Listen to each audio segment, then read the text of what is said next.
Naimbag nga rabi ito amin kakabsat. Takibati nga po yung katabi natin ng Happy International Women's Month. Ano? When supposed to be ket ag birthday ko matag sermon tatangim kapag ag birthday ket regalong kanyahon. Ano po? Tayo po ay manalangin. Lord, italikmikan ka dito yung mensahe ket agsao ka kadi iti sagtunggal may sa kada kami babaen iti adipen mo. Tulungan na kami kadi nga anagin daytoy, kitain daytoy, ag-reflect ken nagtultuloy o Dios nga mabalbaliwan ken mataraonan. Itinagan ni Jesus. Amen and amen.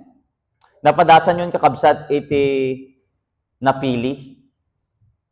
Mabalin nga iti grade, mabalin nga iti anya na natin, may isang opportunity when saan iti gundaway nga hindi natin ini-expect. Madalas sa mundo ngayon, itikit kita intik tao kakabsat kit dahi panlabas na anyo.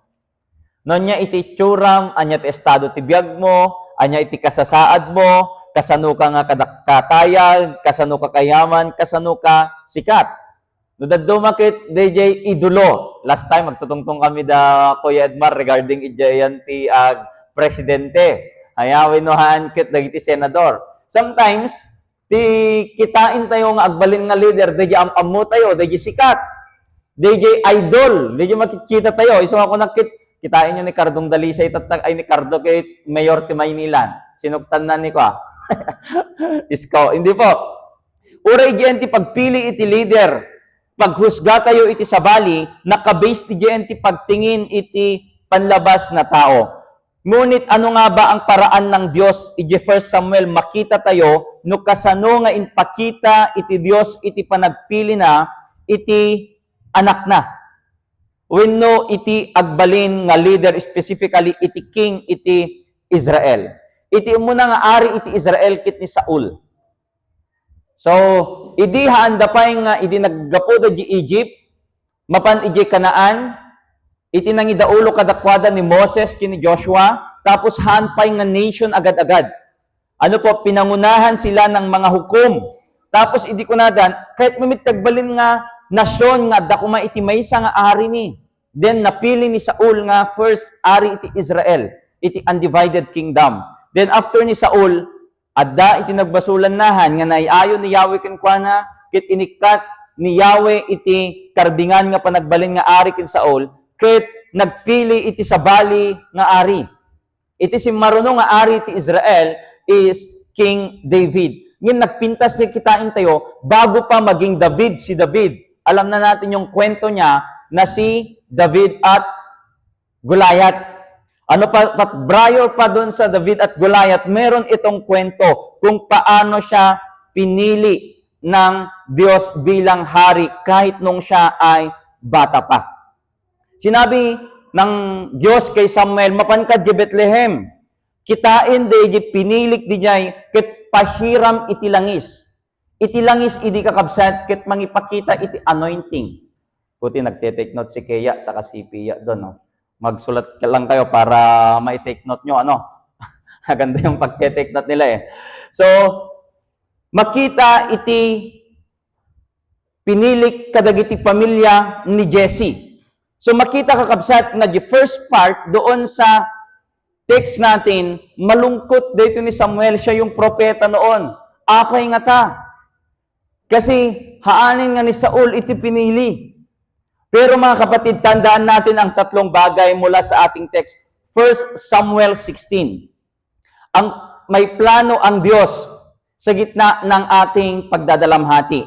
Kunana, ijenti simula ang kabanata, nalulungkot si Samuel dahil sa pagkabigo ni Saul. Pero sinabi ng Diyos sa kanya, hanggang kailan ka magdadalamhati kay Saul? Ingga na kaano ka, nga agdungaw iti dayta. Mangpili ta iti sabali nga ari. Ket inpakita na daytoy idi panawin nga iti Israel ket adda iti sangsangwen na nga problema. Kakabsat iti biyag tayo, adda dagiti gundaway nga mabalin nga agdudwa tayo, nagdadalamhati tayo, nalulungkot tayo. Dayjay kaslaki ni Samuel adda iti kayat na nga aramiden. Kayat na nga agbalin nga agtultuloy nga ari ni Saul, ngem ko na ni Yahweh ken kuana, haan ka nga malungkot, haan ka nga agdungaw, gaputa adda iti pinili nga naimbag nga ari. Iti biyag tayo kabsat, iti tinga iti panagdadalamhati.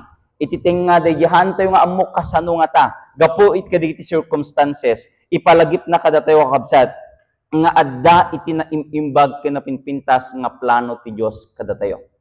Adda iti naimbag ken napinpintas nga plano ti Dios kadagiti biyag tayo. Iti saludsod kakabsat, anya nga tadagiti kinakalungkot natin ngayon. Ano kaya yung mga pinagdadalamhati natin ngayon?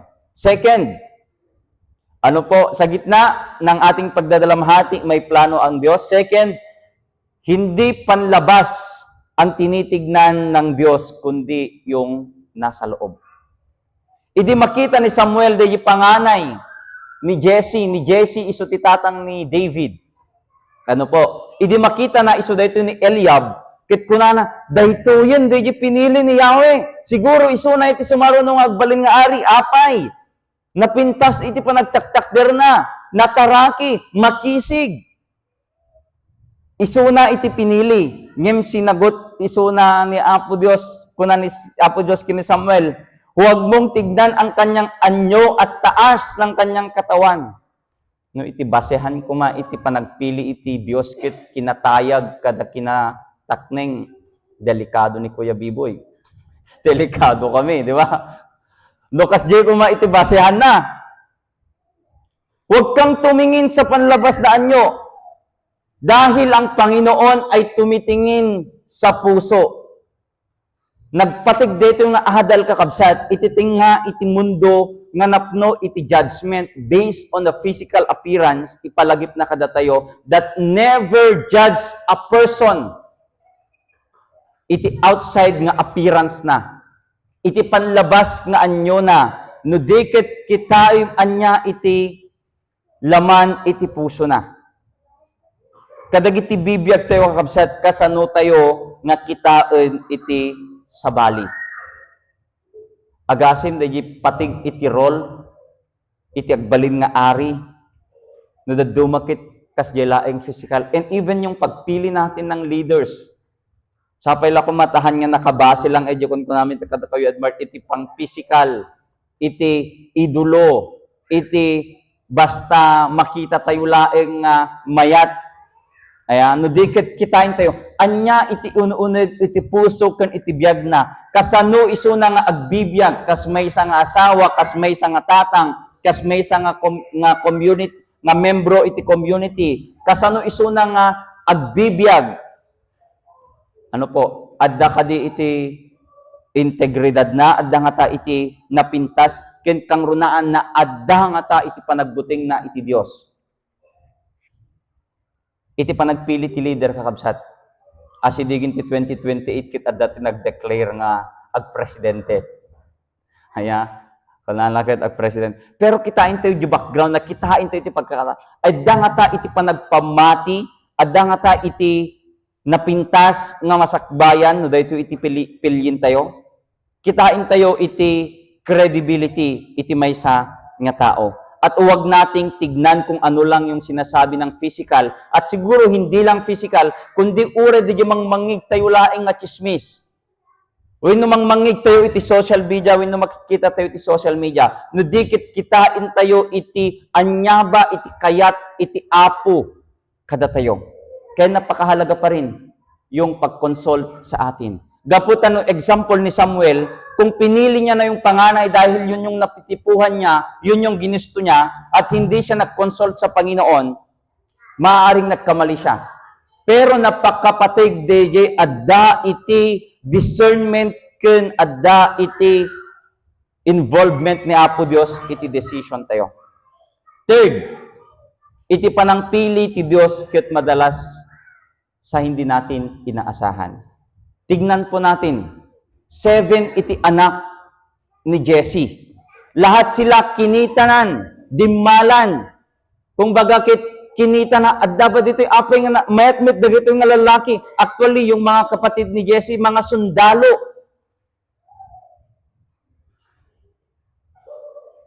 Kit sinaludsod ni Samuel, dagitoy ka din, dagiti anak mo.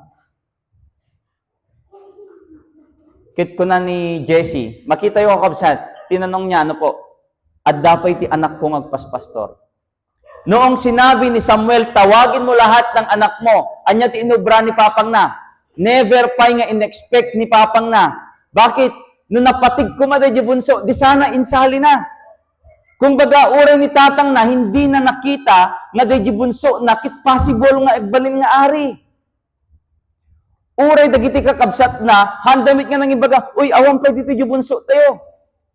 Apay nga rugyan tayo nga iti aramidin tayo, bakit tayo sasamba? Bakit tayo mamimili? Pero at that very moment, parang isinampal ni Yahweh sa kanila through Samuel na yung iniisip ninyo, yung judgment ninyo ay hindi katulad ng iniisip ko at judgment ko. At yung wala doon, yung hindi pinili, yung hindi tinawag ng tao, ng tatay niya, inpaayab ni Samuel, inpaayab ni Yahweh. Kumbaga na ikulasa yun. Wala siya doon sa choices. None of the above, Hindi na siya naalala. Bakit tinitignan siguro siya ay mahina, bunso kamit, ubing kamit, awamit iti karbingam, itong mga kuya mo, mga sundalo, dapat sila yung maging hari, maaaring kasjay. Impakita ni Apo Diyos kakabsat, in a very unexpected way, iti panangpili na kini David, in paayab da suna, ket idi pan nagnana, ma-imagine tayo siguro, idi pan nagnana, mabaling maubing, naggapujitalon, aya kasi agpaspastor isuna iti karnero, ket kinunana, daytoy iti pinilik. Buhusam iti langis, gapot agbalin isuna nga ari iti Israel. Hamit insigida nga nagbalin nga hari ti Israel ni David, gapot kinamkamat pay isuna oray ni aring Saul. No basahin tayo iti 1 Samuel. Maaring kakabsat, maiyarig tayo iti bagi tayo kini David. Mabalin niya ko na tayo, siya sino ako mangay, ordinaryo ak. Laing. Awamit iti dakkel nga karbingak, hanak nga nakaadal, ngim apay nga tanga siya ti pinili ti Apo. Maaring iti panagkita tayo, kakabsat iti bagi tayo, hindi po qualified. Iti may sa nga task. Iti may sa nga mission. Iti ipaparamit ti Apo. Ngim ipakita na kakabsat, nga haan nga basehan iti panlabas. And uray ni David siguro maaaring sabi niya, idinabalitaan na nga umay ni Samuel. Siguro sa tingin niya, hindi na ako makikijoin doon kasi ubing nakmoit. Diba? Imposible nga hanam mo nga dati umay ay kakabsat. Maaaring siguro sinabihan sila noon, pero uray di pa nagkita natin sarili na baka hanak mit na qualified.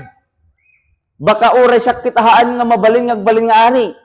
Yung makita yung kakabsat no kasano nga inaramid iti Apo iti naindaklan nga banag, manipod iti panagbalin na nga pastor iti karnero, manipod iti panagbalin na nga ubing, ordinaryo nga tao, naggapo iti nanumo nga pamilya, nagbalin nga ari iti Israel.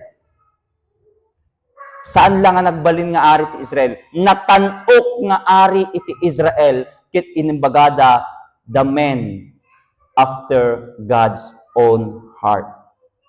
Makita tayo kakabsat, iti kinasudi kan kinapatig, iti nasudi a puso. Nga iti panlabas nga anyo, kit never nga kitain tayo. Iti personal nga kakayahan tayo, kit never nga kitain tayo. No di kit kitain tayo, kasano kadi iti panagkita iti Dios iti biyag tayo. Kasano na tayo kadi nga kitain iti Dios, napatig ken adda iti mabalin na nga aramiden. Kasanumit nga kitain na tayo dagiti tao. Mabalin nga iti panangkita da kada tayo, ket siguro nakapsot, nanumo, adu iti pagkurangan na, adda iti kasla iti napalabas man iti Sunday text natin doon sa isang babae.